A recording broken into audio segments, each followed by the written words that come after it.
baby, let's go. Woo! Hello, how are ya? Woohoo!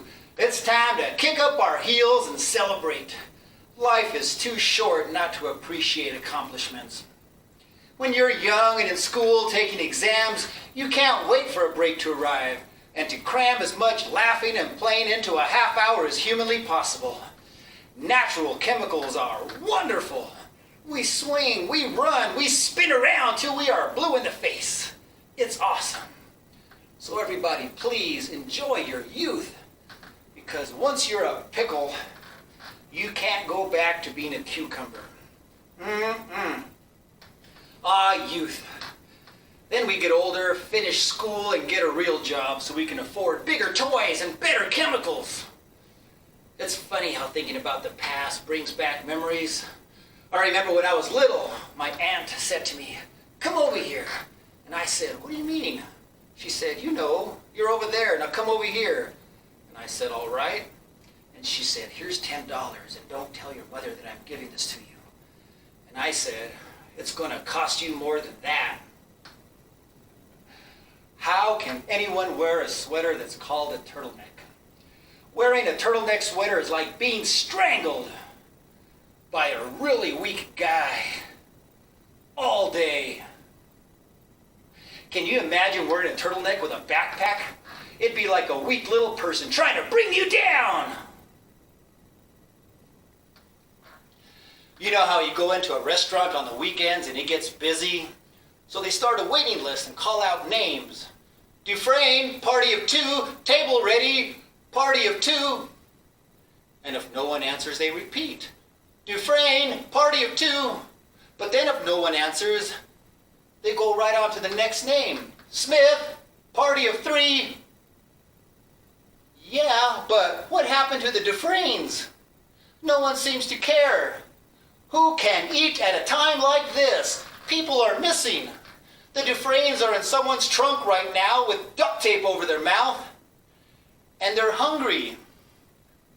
Smith, search party of 3. You can eat when you find the Dufresnes.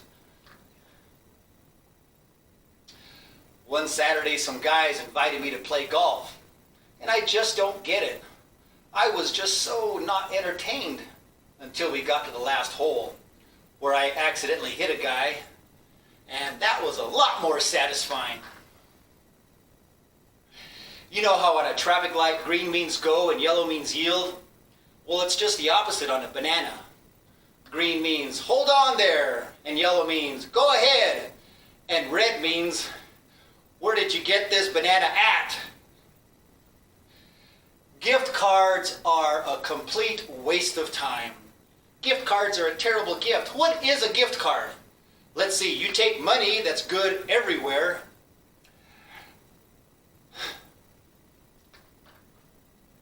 So I'm walking downtown and I see a duck. And I know he was lost because ducks aren't supposed to be downtown. There's nothing for them there. And he looks hungry. So I look around and I go into a Subway sandwich shop. And I said, "Let me have just a bun only." But they wouldn't sell me just a bun. They said I had to have something on it.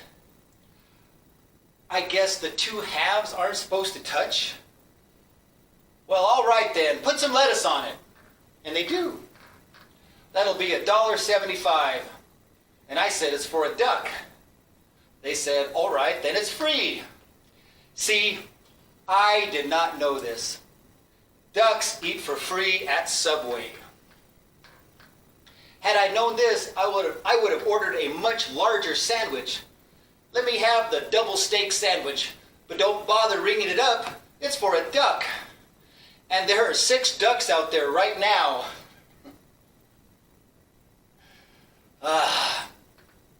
Yeah, I drink.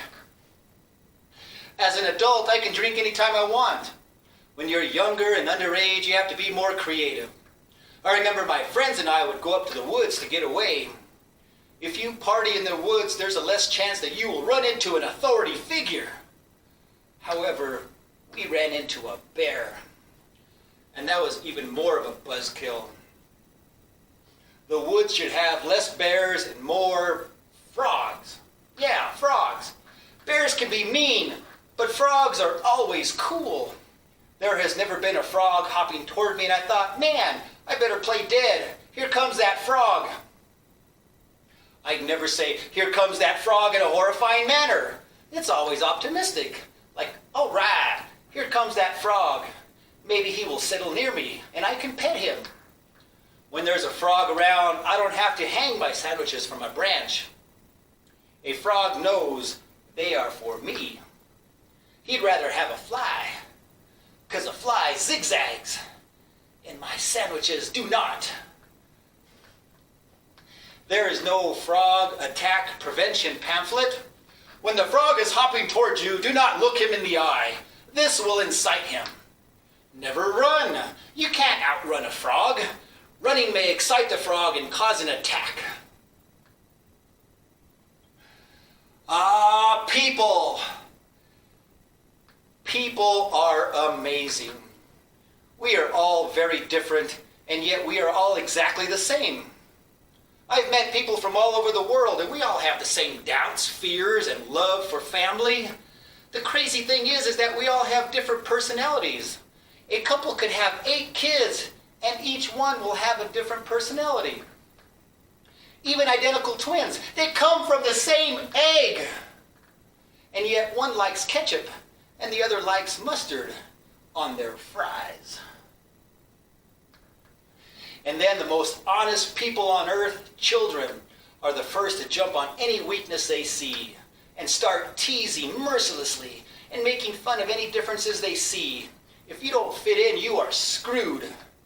And the most judgmental people on the planet are those who say, "Oh, I don't judge." We judge everybody. We can't help it. We're human. The trick is to have unexpressed thoughts. We are all the same. We all come from groups that have stereotypes they've had to overcome at some point in their history. For instance, I'm half Colombian and half Spanish. I don't get upset every time people just assume that I'm a bullfighter. I just deal with it. It's my own little cross to bear. Yeah, I can't be seen with a sword or a cape. You don't think that hurts me? You don't think I'd love to wear my skin-tight capri pants with all the sparkles and bedazzling?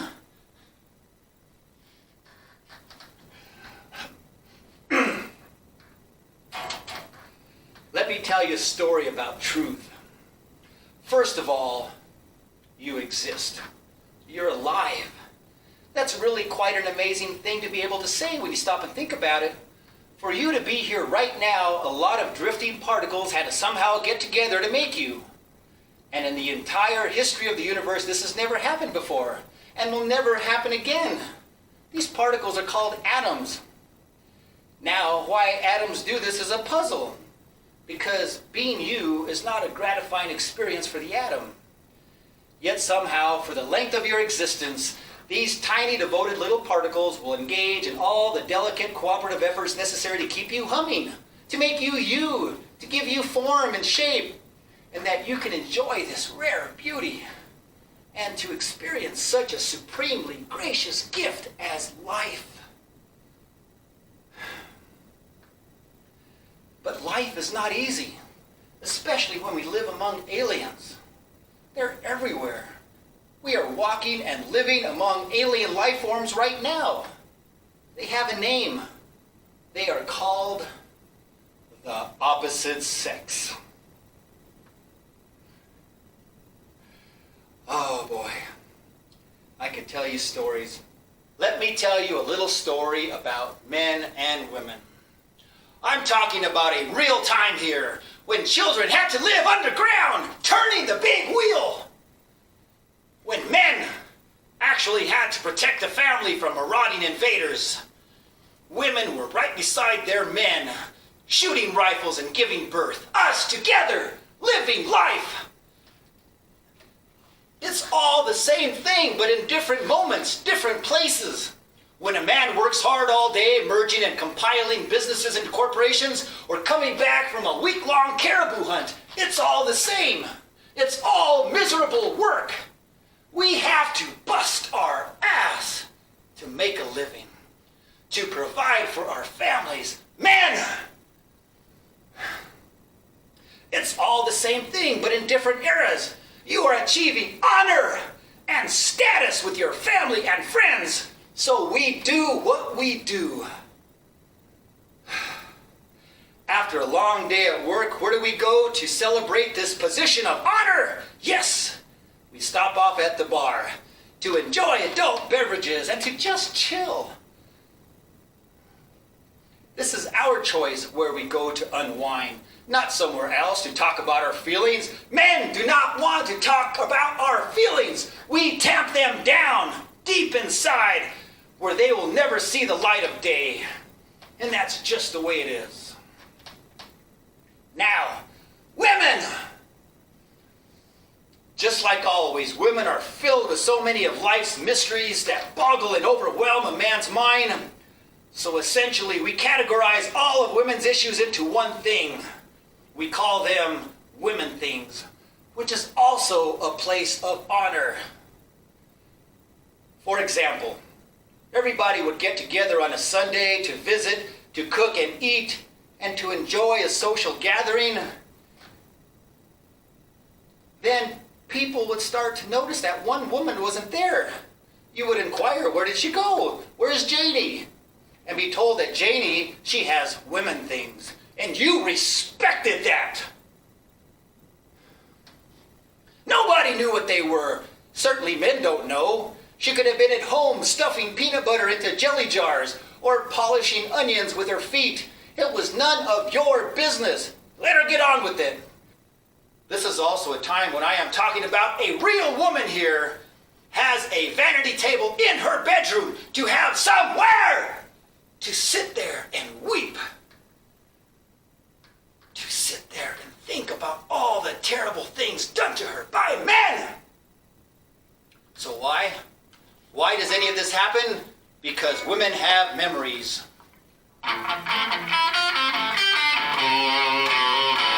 Short memories.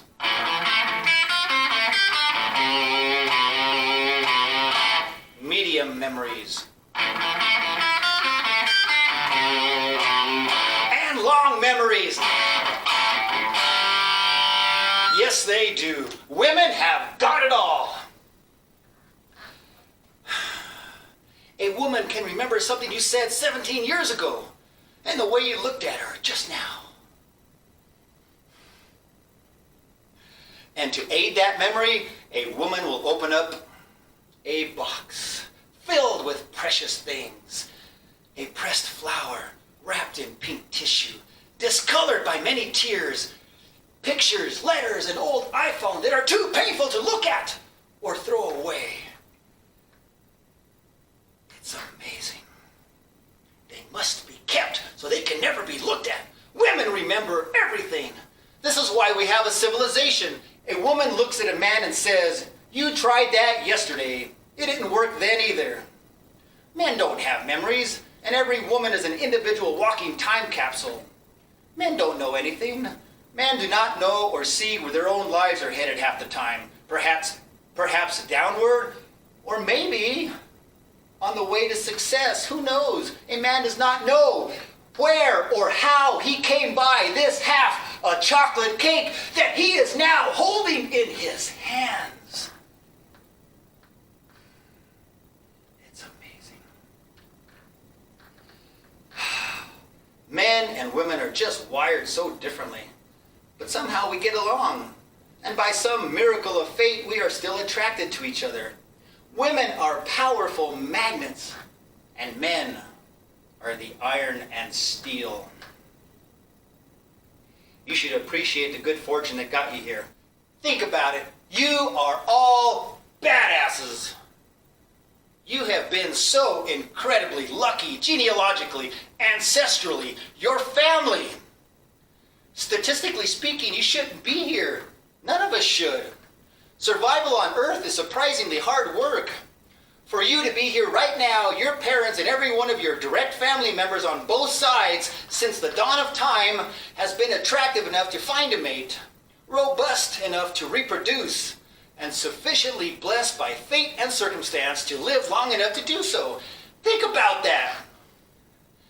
Think of the the odds, since the dawn of time, every one of your family members survived. Not most, but all of your great-grandparents lived long enough to reproduce and were not deflected from their life's quest to find the right partner at the right moment to perpetuate the only possible sequence of hereditary combinations that could eventually result in amazingly, astoundingly, and all too briefly in you. I don't wish to belabor the point, but life is a damn lucky thing when you stop and think about it. Your existence is a miracle, and you really shouldn't let a day pass by that you don't stop and think about that. And finally, just remember this last very important point, that after a long, hard day's work, a smart man brings home a present for his beautiful woman. He walks in the door with his hands behind his back, and she asks, "Hey, what's going on here? Did you bring me a present? Did you?" "Yes, absolutely. Would you like some cake?" Thank you, and good night.